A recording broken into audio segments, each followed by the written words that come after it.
I'm 79 years old now. I've got wrinkles carved deep into my skin, like rivers marking the map of a hard-lived life. My hair is thin and white, my voice a little shaky, but my memory is sharp as broken glass. I've kept a secret for more than 6 decades. And now, sitting here with a knitted shawl over my shoulders and a cup of tea gone cold beside me, I'm ready to tell it. I'm ready to tell you. Because I've carried this weight alone for too long. If you're listening, if you're watching, please, leave me a little sign in the comments, a like, maybe even a subscription. It sounds silly coming from an old woman, but it would mean I'm not screaming into the void. That someone finally hears me. The title probably shocked you. Yes, it's true. I cut off my father and his best friend's manhood one night in Michigan. But that isn't where the story begins. No, it began in the late 1950s, in a small town near Saginaw, Michigan. Back when the winters howled like wolves across the cornfields, and the snow piled so high you thought it would swallow the house whole. I was born with weak legs. Doctors said it plainly, she'll never run, maybe never walk without braces. So they strapped iron to my bones, shiny, heavy contraptions that clanged with each step. To me, childhood sounded like metal against wood floors. Kids at school called me names. Tin girl, rusty legs. I laughed when they laughed, but inside, I was a hollow tin can, dented and discarded. My father hated it. Hated me, I sometimes thought. He was a hard man, all grit and oil from the auto plant. He believed a child should be tough, silent, obedient. And to him, I was none of those things. My mother left when I was 6. One day she was there, hanging laundry on the line, and the next she was gone. Sometimes I wonder if she saw what was coming, if she fled because she knew what kind of man my father really was. Then there was Carl, my father's best friend. Always at our house, always with a beer in hand, always laughing too loud at jokes that weren't funny. I can still see his boots by the back door, caked in mud. I can still hear the way his chair creaked when he leaned back at our kitchen table like he owned the place. At first, it was just jokes at my expense. She ain't gonna catch a husband with those legs, Carl would say, and my father would roar with laughter. Their laughter was the sound of nails being hammered into my soul. But soon, the laughter gave way to something darker. Something I didn't understand at first. They wanted to break me, use me, own me. And when you're a child, you don't have the words for it. All you know is that night becomes the enemy, that the walls of your home turn into prison bars. I won't give you the worst details, but let me tell you this, being in that house felt like drowning while sitting up straight. Like choking on smoke with no fire in sight. Every breath was stolen before it reached my lungs. I remember the smells most, beer and sweat, grease from the factory, smoke curling from their cigarettes until the whole house stank of ash. To this day, if I smell beer and smoke together, my chest tightens, and I'm 10 years old again, bracing for footsteps in the hall. The town never knew. Neighbors waved, teachers smiled, the church folk shook my hand on Sundays. No one asked why the spark in my eyes had dimmed. And if they had, I wouldn't have answered. Who could I tell? My father was the law in our house. Carl was his shadow. And me? I was the broken thing they kept in the corner, the secret shame. I blamed myself. I thought, it's because I'm crippled. It's because I'm weak. That's why they do this. Children always blame themselves. It's how monsters keep their secrets safe. 15 years, that's how long it went on. Silence became my second skin. I swept floors, cooked meals, and kept my head down. I became an expert at shrinking myself. When they walked in a room, I vanished, even while standing there. And yet, deep inside, something stubborn kept glowing. A small ember that refused to die. I clung to little mercies, the maple tree outside my window that turned blood red in autumn. The stray cat that sometimes curled up on the porch, purring like it knew I needed comfort. The way sunlight spilled gold across the kitchen table in the mornings. Those tiny fragments of beauty kept me tethered to the world. But the ember was more than survival. It was anger. Pure, unshakable rage. I didn't know it then, but it was growing, slow and steady, waiting for the day it would ignite into fire. That day wasn't here yet. In this first part of my story, I need you to see the cage I lived in. I need you to hear the creak of those floorboards at night, the tick of the hallway clock counting down to dread. I need you to understand why, years later, I did what I did. Silence was how I survived. But silence doesn't last forever. If you're still here with me, listening, thank you. Please, leave a comment, let me know you hear me. After all these years, it matters more than you can imagine. Now, where were we? Yes. The cage. By the time I was 16, silence was all I knew. My father and Carl had become masters at twisting it around me. In public, we looked like a family, my father, the hard-working widower, Carl, the loyal friend, me, the quiet daughter. But behind closed doors, the house roared with a different kind of truth. They had rules for me. Rules that weren't written down but carved into my bones. Don't look anyone in the eye. Don't talk back. Don't tell a soul. I obeyed because I had no choice. But inside, the ember of rage burned hotter every year. I think back now to one summer in the late 1960s. The fields around our Michigan home were green and heavy with corn. Cicadas screamed in the heat. I was 19, trapped in a body that still walked with braces, trapped in a house that smelled of stale beer and cigarette smoke. That summer, something shifted in me. Maybe it was because I was older, maybe because I'd survived longer than I ever thought I could. But I began to see them not as gods, not as unmovable forces, but as men. Ordinary men. Flawed, cruel, pathetic. Carl especially. He liked to strut around like a rooster in his boots, laughing at his own jokes. I'd catch myself staring at him, not with fear, but with calculation. I started noticing how he drank too much, how he stumbled sometimes, how he got sloppy when he thought he was in control. And my father, oh, my father. His hands were like iron, his voice sharp enough to cut glass. But I noticed, too, that his back was starting to bend from years at the factory, that his hair was thinning, that he wasn't the unbreakable monster he once seemed. For the first time, I thought, they can bleed. They can fall. That thought was dangerous. It was like oxygen feeding the ember inside me. But the years between 16 and 21 were some of the worst. They knew I was becoming a woman, and they wanted to remind me I was still their possession. I won't give you details, I promised you I'd use metaphors instead of gore, but I will say this, those years were like living in a house where the walls themselves were hands, always grabbing, always closing in.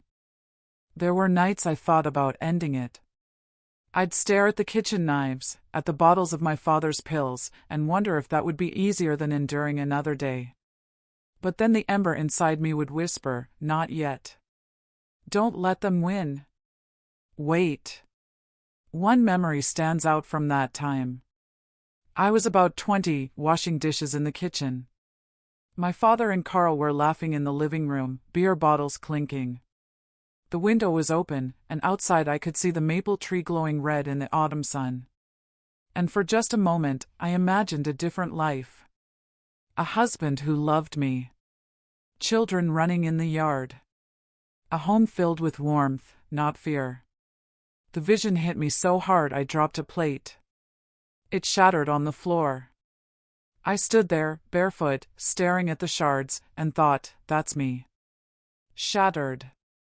But sharp enough to cut. From then on, I began to plan. Quietly, secretly. I didn't even realize at first that I was planning, but my mind started filing away details, where my father kept his tools, how deep his sleep grew after 3 beers, how Carl's knife was always tucked into his boot. It was dangerous to dream of vengeance. Dangerous to even imagine. But once the thought lodged itself in my mind, it grew like ivy, winding around everything. I also started to test the world outside. I'd talk to the cashier at the grocery store a little longer than necessary, just to see if I could still hold a conversation. I borrowed books from the library, hiding them under my mattress like contraband. Stories became my escape, tales of heroes and justice, of villains finally getting what they deserved. One book in particular changed me. It was about Joan of Arc, the young girl who rose from nothing, who stood against men who thought themselves untouchable. I read that book until the pages curled.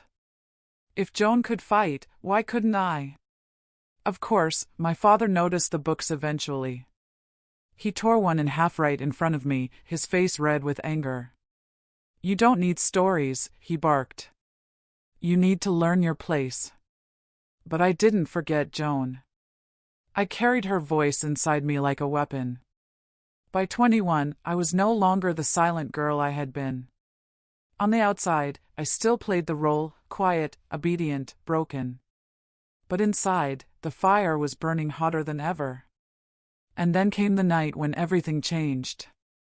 I'll save the details for part 3, but let me say this, there's a limit to how much a human being can endure. A point where survival transforms into fury. For me, that night came in the early 1970s, during one of Michigan's long winters. Snow piled against the door, the wind howling like a beast outside, and inside the house, the beasts I knew too well thought they still had control. But they didn't know about the ember. They didn't know it had become an inferno. If you've stayed with me this far, thank you. I mean that from the bottom of my heart. An old woman doesn't spill a secret like this for fun. I'm telling it because I need someone out there to understand what happened, why it happened, and why I did what I did. So please, if you're listening, leave a little sign, like, comment, subscribe if you want to. It's how I'll know my words aren't just dissolving into the void. Now, this is the part you've been waiting for. The night. The night I stopped being silent. It was the winter of 1971. I was 24 years old. The snow was piled up to the windowsills, the wind howling like wolves around the corners of the house. Nights like that in Michigan were long, bone-deep, and endless. Inside, the air was thick with smoke. My father and Carl were drinking in the living room, their boots thudding against the wood floor, their laughter booming too loud, too cruel. I was in the kitchen, staring at the knives in the drawer. My hands trembled, but not with fear, no, that night it was something else. It was rage. For 15 years, I had swallowed my voice. For 15 years, I had been the broken doll in their cage. But that night, something in me cracked open. Not like a break, but like a hatch, releasing all the fury that had been sealed tight inside. I can still feel it, the heat in my chest, the pounding of my heart like war drums.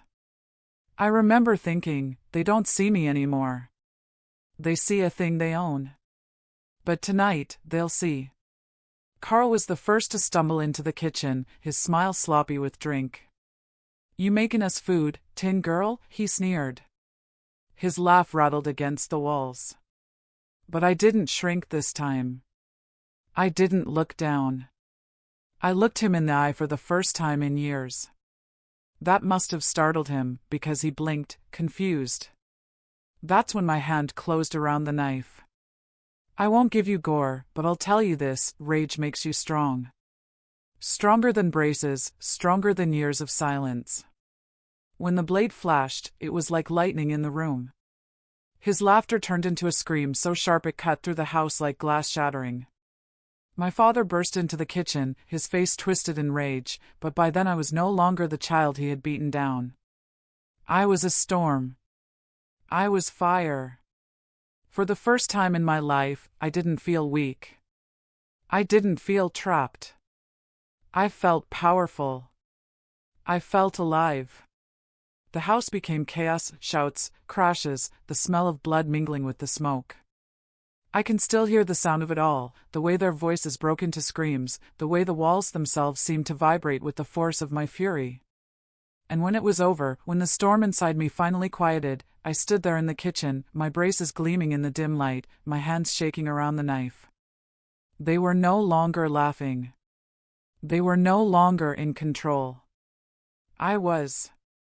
I don't know how long I stood there, breathing hard, my ears ringing.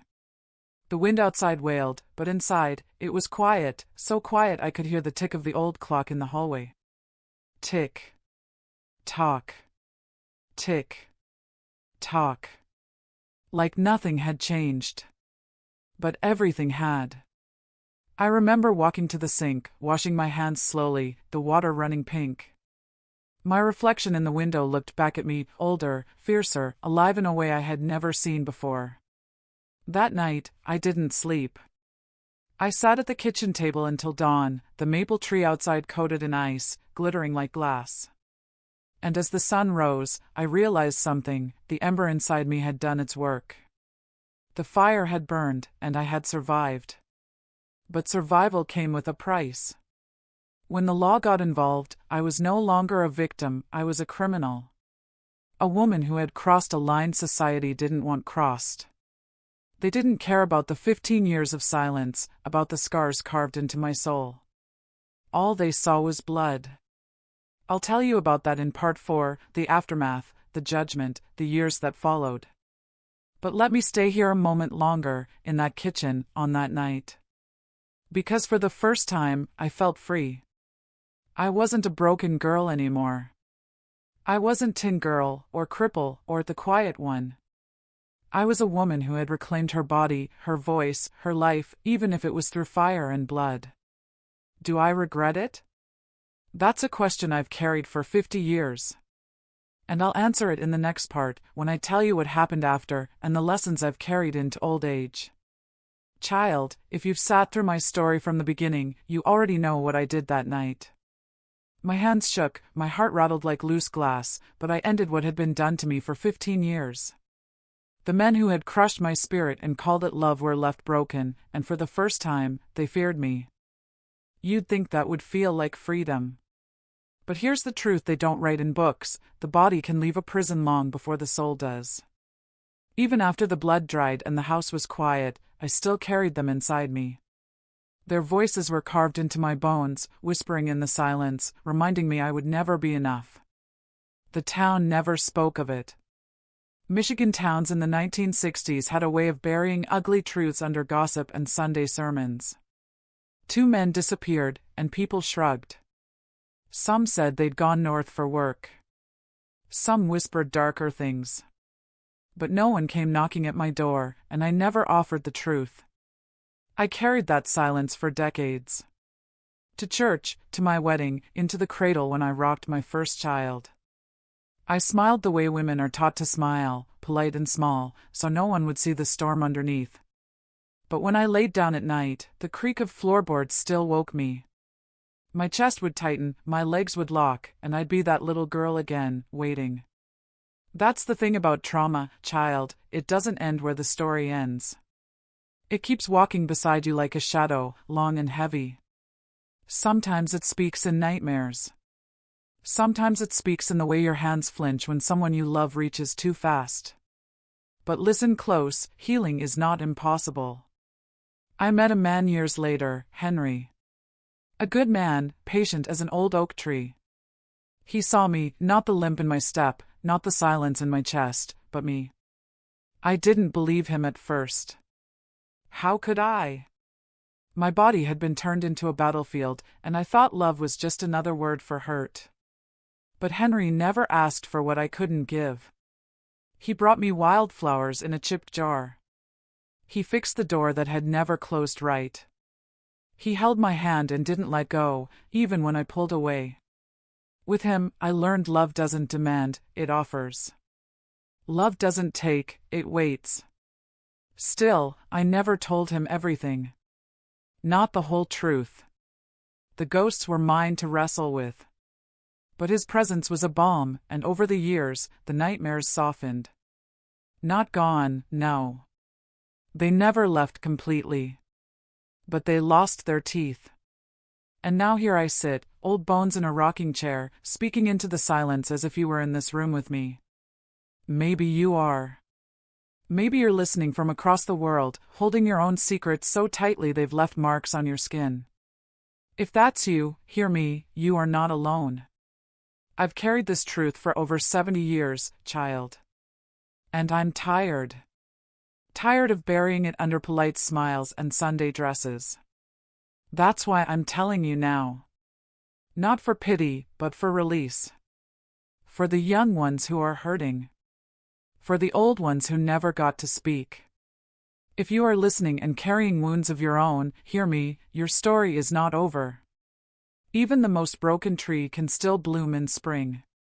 The scars on your soul are not endings, they are maps, proof of where you've walked, and reminders that you are still here. I speak not for pity, but for presence. For connection. For the hope that my trembling voice will ripple out and touch someone who needs it. So if you're with me, if this story stirred something in you, let me know. Comment where in the world you're watching from. Press that little heart, that small thumbs up, not for numbers, but for the comfort of knowing this truth found a home. Subscribe if you wish to walk with me a little longer, for there are still stories tucked inside these old bones. As for me, I think I can finally rest. For decades, I was only the girl who suffered, the woman who survived. Tonight, I allow myself to be something more. Not a victim, not a secret keeper, but a storyteller. My name is Eleanor, and speaking it aloud feels like planting a flag in the soil of my own life. So I leave you with this: may your nights be gentler, may your ghosts grow quieter, and may you find a way to bloom, even through the cracks. Good night, child. Thank you for listening. And with this breath, I set the story down, like a stone in the river, letting the water